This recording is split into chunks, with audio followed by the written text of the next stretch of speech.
నువ్వు కూడా మళ్ళీ పుడతావు, ఇద్దరూ కలిసి మళ్ళీ రావణుడిని హతమారుతారు అని వాసుకి అంటాడు. హనుమంతుడు ఆశ్చర్యపోతాడు. అంతలోపు అయ్యో నా రాముడు ఇప్పుడు మరణిస్తాడా అని చేతికి దొరికిన ఉంగరాన్ని తీసుకుని వెంటనే అయోధ్యకి చేరుకుంటాడు. అయోధ్య మొత్తం వెతికినా కూడా రాముడు ఎక్కడా కనిపించడు. అలా గాలిలో ఎగురుతూ ఎగురుతూ వెతుకుతూ ఉండగా సరయూ నదిలో రాముడు జల సమాధి అయిపోతూ కనపడతాడు. వెంటనే అతి వేగంతో కిందికి వచ్చేలోపు రాముడు హనుమాన్ని చూస్తూ నదిలోకి వెళ్లిపోతాడు. ఇదంతా చూసి హనుమాన్ బాధతో గట్టిగా రామా ప్రభు అని ఏడుస్తాడు. అయ్యో ఇదంతా నా తప్పే, నేను బుద్ధి లేని వాడిని, ఒక నిమిషంలో వస్తాను అని ఇంత సమయం వృధా చేశాను, నా వల్లనే ఈ రోజు మీరు నాకు దూరం అయిపోయారు అని బాధపడుతూ ఏడుస్తూ కురింగిపోతూ ఉంటాడు.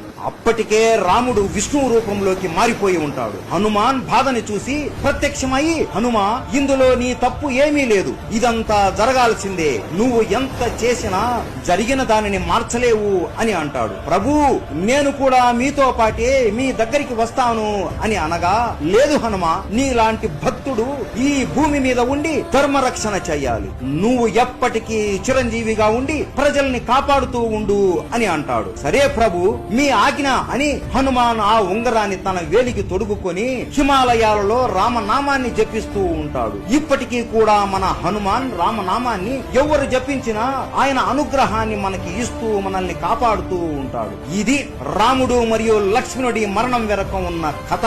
మీలో ఎంతమందికి ఈ విషయం తెలుసు? ప్రతి ఒక్కరికి రామాయణం ఎలా ముగిసిందో తెలియాలి. ఈ వీడియో ప్రతి ఒక్క రామ భక్తుడు మరియు హనుమంతుడి భక్తుడికి షేర్ చేయండి. ప్రతి ఒక్కరికి రామనవమి శుభాకాంక్షలు. రాముడు అంటే ఇష్టం ఉంటే జై శ్రీరామ్ అని కామెంట్ చేయండి. జై శ్రీరామ్.